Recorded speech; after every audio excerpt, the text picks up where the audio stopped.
Hola a todos, ¿cómo están? Espero que anden muy bien. Muchas gracias por ver este video, una nueva entrega de Pablo Borsoy, videos de matemática y de física. Antes que nada les queríamos dar gracias por el apoyo que estamos recibiendo al canal, estamos creciendo mucho y eso nos permite hacer más videos y llegar a más gente. Por eso les pedimos que se suscriban a nuestro canal y que le den like a los videos si ustedes creen que realmente les ayuda a todo lo que es la preparación de materias y demás. Abajo van a tener nuestros datos de contacto si quieren. Estamos organizando clases grupales e individuales a distancia y presenciales. Así que si quieren más detalles tienen nuestro contacto a continuación. Vamos a empezar con el video de hoy.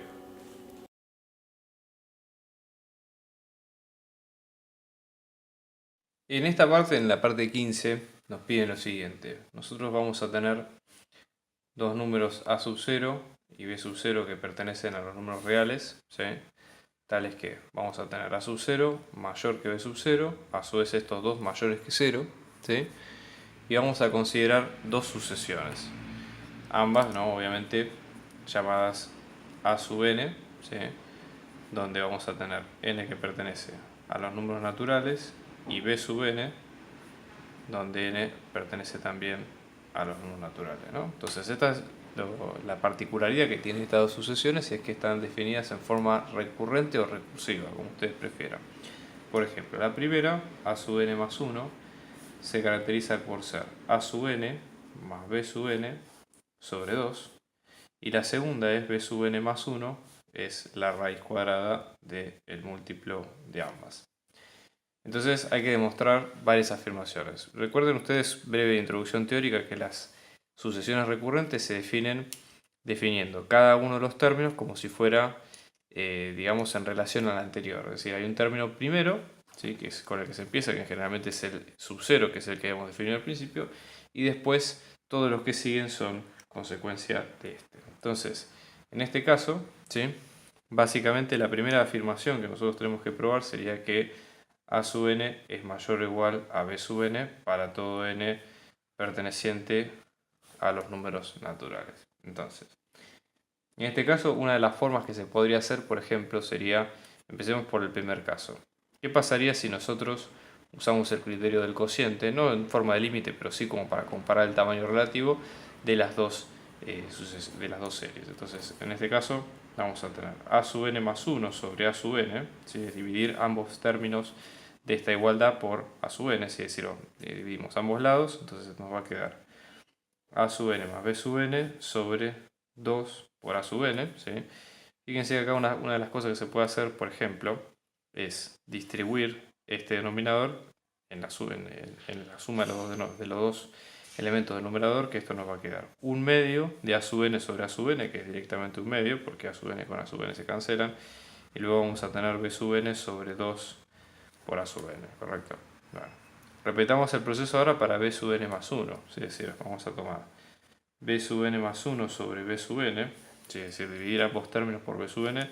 Acá puede ser bastante interesante lo que puede pasar, porque sí tenemos la posibilidad de cancelar directamente b sub n de una forma un poco más dinámica, ¿no? Entonces acá, por ejemplo, nosotros podríamos, este b sub n del denominador se puede pensar como si fuera la raíz cuadrada de b sub n al cuadrado, ¿sí? Es una técnica, pero que esto nos permitiría meterlo dentro de la raíz cuadrada, ¿sí? Y anular uno de los términos, que de hecho es el b sub n del numerador. Entonces, en este caso, esto nos va quedando como la raíz cuadrada de a sub n sobre b sub n, ¿sí? Entonces, lo vamos teniendo de este lado. Entonces, ya tenemos un resultado parcial acá, un resultado parcial acá. ¿Cuál sería la lógica atrás de esto, no? Piénsenlo de la siguiente manera. ¿Es cierto, digamos, que a sub n más 1 sobre a sub n es mayor que b sub n más 1 sobre b sub n? Entonces, planteemos esto de la siguiente manera. A sub n más 1 sobre a sub n es mayor que b sub n más 1 sobre b sub n. O sea, esto es un poco para demostrar el paralelismo que hay con lo que se quiere demostrar en este ejercicio, ¿no? Entonces, lo que habría que hacer sería en esta desigualdad reemplazar ambos términos. Es decir, supongamos este lo vamos a meter acá, donde es a sub n más 1, que es donde lo despejamos, y luego este lo vamos a meter acá, ¿sí? Entonces yo voy a hacer la sustitución directamente, ¿sí? Para que ahorrarnos un par de pasos. Esto lo que nos va a quedar, fíjense, va a ser a sub n más b sub n sobre 2 a sub n esto es mayor o igual a la raíz cuadrada de a sub n sobre b sub n. Bueno, ¿cuáles son los pasos que siguen? Bueno, en primer lugar, elevar al cuadrado a ambos lados, se va a mantener la desigualdad porque estamos elevando un número positivo, pero sacarnos esta raíz que es molesta, ¿sí? Y el resultado de eso, esto ya les digo que son muchas cuentas, así que vamos a simplificar un poco los pasos para no hacerlo demasiado aburrido, ¿no? Entonces, esto lo que nos va a quedar es a sub n al cuadrado más b sub n al cuadrado más 2 por a sub n por b sub n, que es ese desarrollo de cuadrados acá, y acá nos va a quedar 4 por a sub n al cuadrado. Esto va a ser mayor o igual a sub n sobre b sub n. Otra forma, por ejemplo, de sacarlo sería, en este caso la desigualdad, multiplicar ambos lados por la desigualdad por b sub n, ¿sí? Esto de manera tal de sacar este denominador acá, y de la misma manera multiplicar por 4 a sub n al cuadrado en ambos lados, también para sacar este denominador que vemos a continuación. Entonces, esto básicamente nos va a quedar como, ¿sí? Vamos a dejar la expresión lista, vamos a tener b sub n por a sub n cuadrado más b sub n cuadrado más 2 por a sub n por b sub n. Esto va a ser mayor o igual a 4 por a sub n al cubo, ¿sí? Y de hecho, si hacemos la distributiva, esto básicamente nos va a quedar como a sub n cuadrado por b sub n, b sub n al cubo, y 2 por a sub n por b sub n al cuadrado, ¿sí? Va a ser mayor o igual a 4 por a sub n al cubo. Entonces, veamos cuál es la cantidad de casos que tenemos y tratemos de llegar a una expresión que sea dentro de todo correcta, ¿no? Es decir, esta desigualdad, obviamente reemplazándola o despejándola por sí sola, no tiene demasiado futuro, salvo que lo pensemos de la siguiente manera. Si esta suma de estos tres términos es mayor que el término independiente, ¿sí? Deberíamos establecer alguna relación de cada uno de esos términos con el término independiente. Puede ser por 4, puede ser indistintamente con cada uno. Entonces, una de las cosas que se puede pensar, por ejemplo, es plantear si realmente cada uno de estos términos sea menor que el término independiente y que al sumarse sean mayor, por ejemplo. Entonces vamos a poner las tres desigualdades en paralelo. Fíjense, si tomamos el primer término, vamos a tener a sub n cuadrado por b sub n menor o igual a sub n al cubo. Luego vamos a tener b sub n al cubo va a ser menor o igual que a sub n al cubo. Luego acá vamos a tener 2 por a sub n por b sub n al cuadrado menor o igual a sub n al cubo. Estuvimos, digamos, haciendo la equivalencia término a término de los términos que habíamos visto en la desigualdad anterior, ¿correcto? Bueno, entonces, en este caso, si desarrollamos el del medio, esto lo que nos va a quedar es a sub n al cubo más a sub n al cubo más 2 por a sub n al cubo, ¿sí? Digamos, tomándolo directamente como la suma de estos, o por lo menos de los términos que vemos acá, esto va a ser mayor o igual a 4 por a sub n al cubo, ¿sí? Y de acá, básicamente vamos a tener lo siguiente. Fíjense que esta desigualdad se cumple porque evidentemente llegamos a una expresión que es equivalente en ambos casos, así que como cada uno de estos tres términos es equivalente a estas sumas que vemos acá, se cumple la desigualdad y por ende la afirmación se demuestra correctamente. ¿Qué pasa, por ejemplo, en el caso 2, donde nosotros queremos demostrar que a sub n es decreciente y por el contrario b sub n es decreciente? Bueno, para esto lo que tenemos que hacer es recurrir a los resultados que vimos anteriormente. Por ejemplo, empecemos con el primero. Esto es algo parecido a lo que hemos elaborado antes, el criterio del cociente, ¿no? Es decir, tomar a sub n más 1 sobre a sub n, ¿sí? Que esto, haciendo todo el desarrollo de la cuenta, lo que nos había quedado al principio era lo siguiente, era a sub n más b sub n sobre 2a sub n, ¿sí? Entonces, para que sea decreciente tenemos que demostrar que esto es menor que 1, ¿sí? Entonces, en este caso, fíjense, deberíamos multiplicar por 2a sub n ambos lados de la desigualdad para que quede algo medianamente prolijo. Y acá lo que vamos a tener es a sub n más b sub n nos va a quedar menor que 2a sub n, ¿sí? En este caso, de los términos deberían ser correctos justamente si reemplazando cada uno nos queda de la siguiente manera. O que es lo mismo si b sub n es menor a sub n si es que lo tenemos despejado de otra forma. Lo mismo pasa, por ejemplo, cuando tenemos la segunda parte, que b sub n es creciente. En este caso lo que hay que hacer sería plantear con el mismo criterio que sea mayor que 1. entonces el cociente, ¿no? B sub n más 1 sobre B sub n tiene que ser igual a la raíz de A sub n sobre B sub n, que fue lo que despejamos al principio. Sí, nosotros de esta ecuación habíamos dicho que B sub n era menor que A sub n, lo que es lo mismo, A sub n va a ser mayor que B sub n, o lo que es lo mismo, A sub n sobre B sub n, si lo pensamos como cociente y dividimos ambos lados, va a ser mayor que 1. Con lo cual esta raíz va a ser mayor que 1 y por lo tanto el criterio indica que la serie es creciente. Bien, ¿qué sucede en el caso 16? ¿Sí? Que vamos a tener un A sub 0 que va a ser un número positivo mayor que 0, ¿sí? Y se va a definir una sucesión por recurrencia o de forma recursiva de la siguiente forma.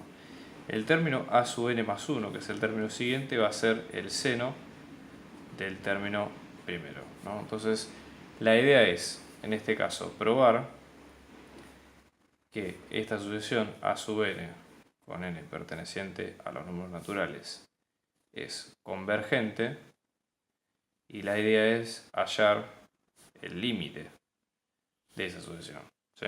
Entonces, tenemos que pensarlo de la siguiente forma, esto, ¿no? Como para que se entienda la idea. Hay una relación que tenemos entre funciones que siempre vale la pena recordar. Siempre, ¿sí? En este caso, para todo x mayor a 0, vale la desigualdad que seno de x es menor o igual a x. Esto se lo pueden comprobar directamente si, por ejemplo, toman a las funciones, ¿sí? Seno y la función identidad. ¿Sí? Si esta es, por ejemplo, la función identidad. Y la función seno, lo que van a ver es que en este caso siempre va a ser menor. Acá está mal dibujado esto, pero digamos, si el eje estuviera de este lado, siempre en el primer intervalo va a ser menor y se va a cumplir eso, por lo menos. Entonces, nada, esto tómelo como un axioma, ¿sí? Algo que se sabe desde el principio, que nos puede ser útil en este caso, ¿no? Entonces, bien, si esto es así, vamos a plantear algún esquema para tratar de ver qué sucede con esta desigualdad. Fíjense, si nosotros dividiéramos ambos lados, garantizando que x es mayor que 0, con lo cual si dividimos ambos lados por x de esta desigualdad, el signo se va a conservar, así que buenísimo.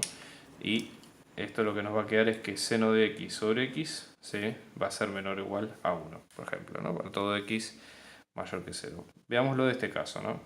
Algo similar, lo que nos está planteando acá es a tomar algo parecido a lo que sería el criterio del cociente, ¿sí? Porque ¿qué pasaría? Nosotros tendríamos que hacer a sub n más 1 sobre a sub n es el criterio del cociente. A sub n más 1 por definición está definida como el seno de a sub n y luego hay que dividirlo por a sub n. Y ya lo que corroboramos arriba es que seno de x sobre x es menor o igual a 1, con lo cual esto es menor o igual a 1. Eso lo que indica, ¿sí? Es que la sucesión, ¿sí? Ahora en términos de sucesión tendría que ser, más allá que sea menor o igual, si fuera igual el caso no aplica, pero en este caso sí nos sirve para saber que la sucesión es monótona decreciente. Entonces con esto directamente lo probamos, ¿sí? Que a sub n es monótona y decreciente.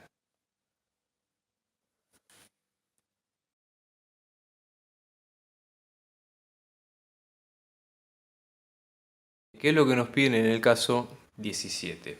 Bueno, acá nosotros vamos a tener dos partes, ¿no? La primera parte hay que probar, acá tenemos varias técnicas, ¿no? Que se usan en este tipo de materias, ¿no?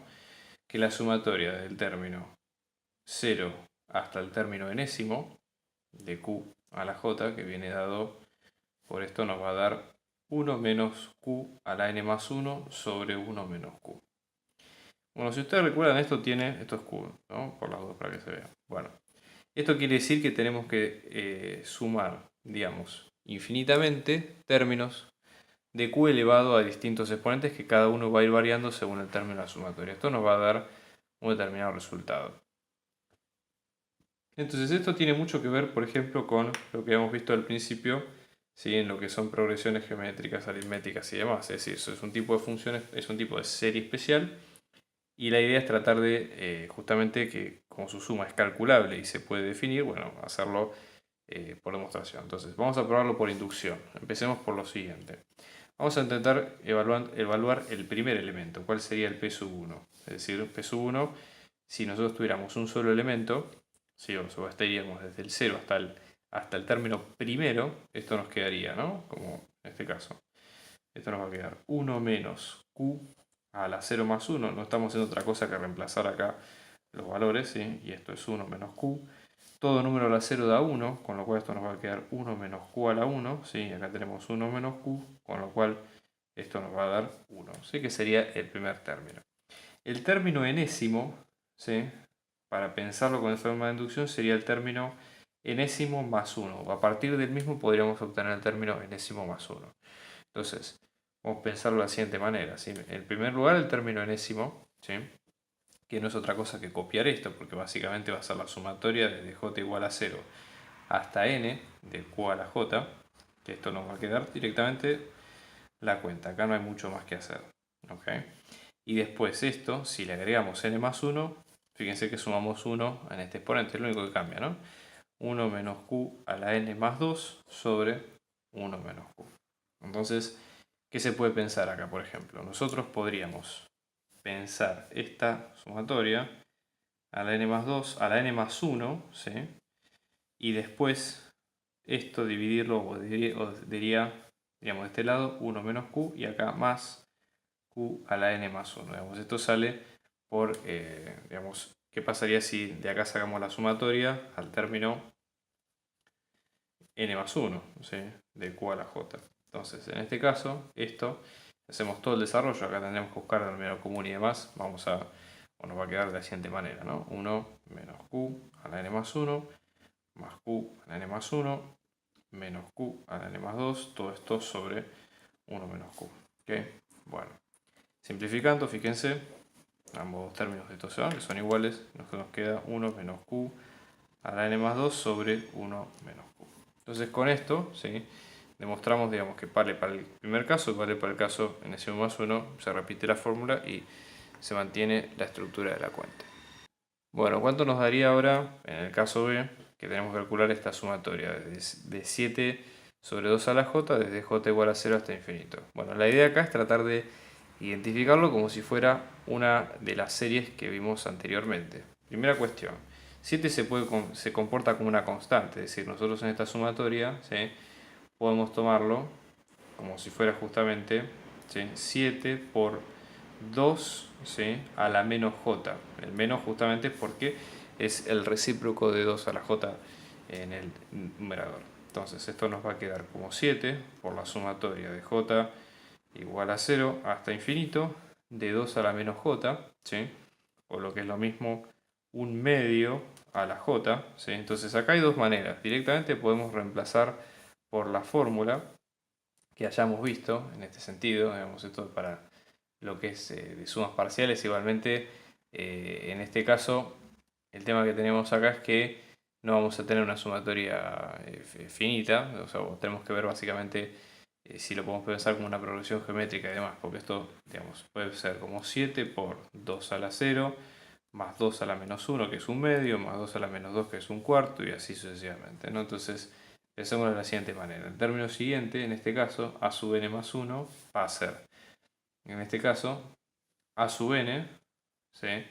Más a sub n sobre 2, si vemos el patrón, ¿sí? Entonces, en forma recursiva, si tenemos a sub 0, que nos va a quedar 7, ¿sí? Más, en este caso, 7 por 1/2 sobre 1 menos 1/2, así que reemplazando la fórmula que es de progresión geométrica, en este caso este resultado nos va a quedar 14, ¿sí? Entonces con eso llegamos al resultado final. Y después tenemos otro caso que es el de siguiente, si la sumatoria de j igual a 2 a infinito de 3 sobre 4j, o 4 a la j, mejor dicho, por las dudas, 4 a la j. Todo lo mismo, ¿no? Sacamos el 3 multiplicando por fuera, esto vamos a hacer j igual a 2 a infinito, y esto nos va a quedar 4 a la menos j. Entonces es el mismo caso que antes, exceptuando que ahora tenemos 4 en lo que sería la base del exponente. Entonces esto nos va a quedar, ¿no? 3 por, en este caso vamos a tener 1/4 sobre 1 menos 1/4. Esto reemplazando directamente la fórmula que vimos al principio, menos 3/4, ¿sí? Y haciendo toda la cuenta van a llegar a que esto, si van hasta el final, va a quedar 1/4, ¿sí? Con eso ya pueden terminar este problema.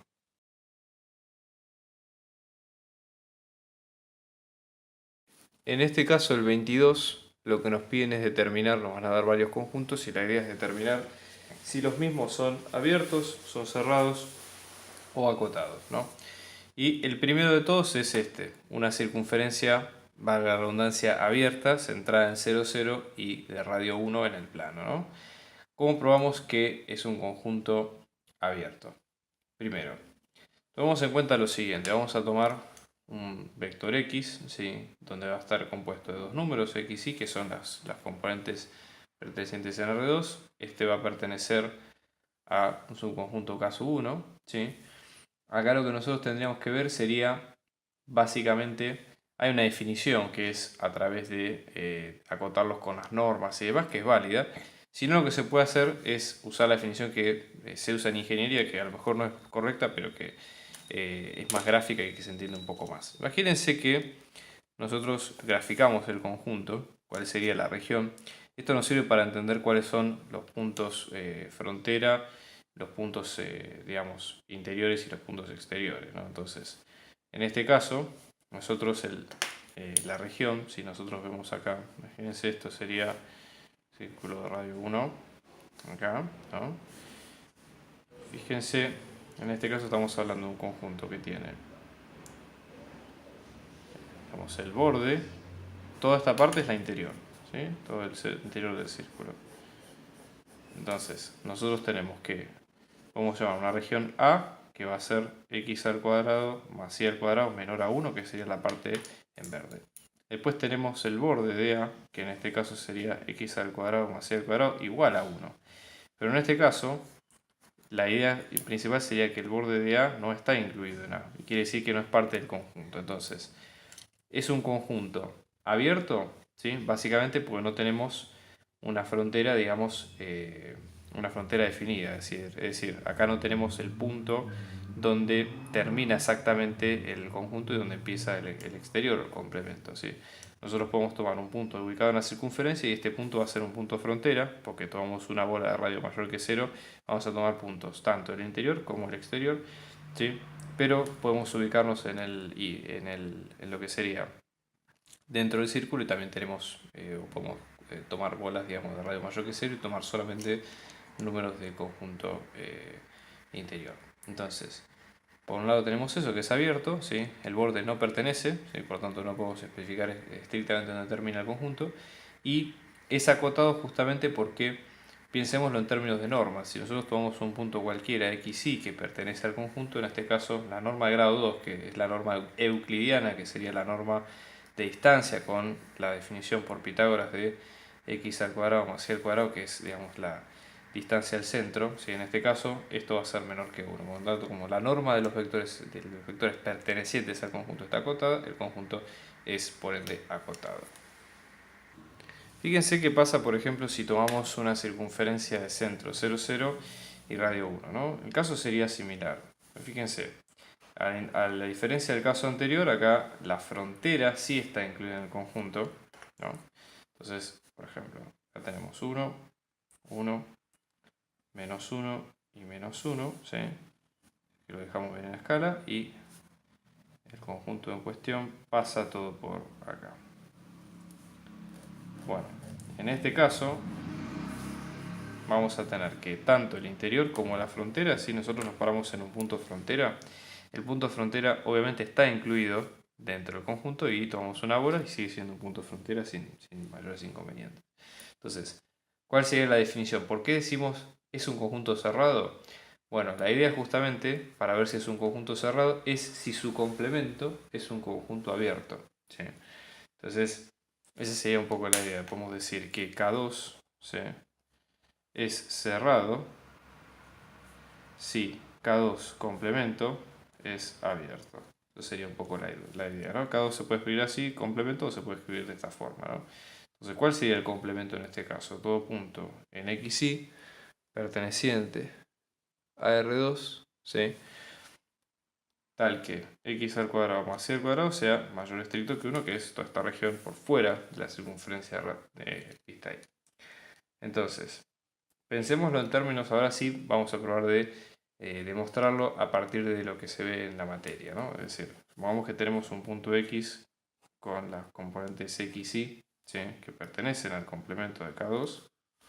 Entonces decimos que existe, ¿sí?, un elemento B donde la norma de x menos 1, ¿sí?, en este caso de x, ¿sí?, tal que para todo y como otro elemento, ¿no?, perteneciente a B, como la norma de 1 menos la norma de x en x, ¿cómo se definiría este número? Bueno, esto daría por desigualdad 1 menor que la norma de y de grado 2 menor que norma de x más 1, y esto es igual a 1, con lo cual la norma es menor que la norma de x menos la distancia entre x y k sub 2, ¿sí?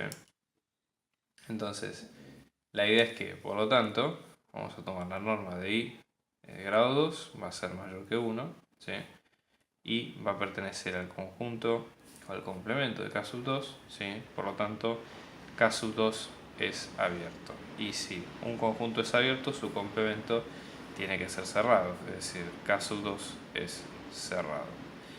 ¿Vamos? Y para demostrar que es acotado, acá sale lo mismo que hemos hecho al principio, que si tomamos un elemento propio del conjunto, la norma de grado 2 de ese vector tendría que estar acotado, tendría que ser menor que un determinado valor. Entonces acá tendríamos para todo x de la forma xy, ¿sí?, perteneciente a k sub 2, tal que la norma de xy, en este caso nos va a quedar esto por Pitágoras, x al cuadrado más y al cuadrado menor o igual a 1, ¿sí? Por lo tanto acá lo que vemos es que es acotado. Estamos organizando clases particulares, individuales y grupales para apoyo a las materias parciales y finales, así que abajo dejamos nuestro dato de contacto para si ustedes quieren contactarse y seguir averiguando de las clases lo pueden hacer. Un abrazo grande y muchos éxitos.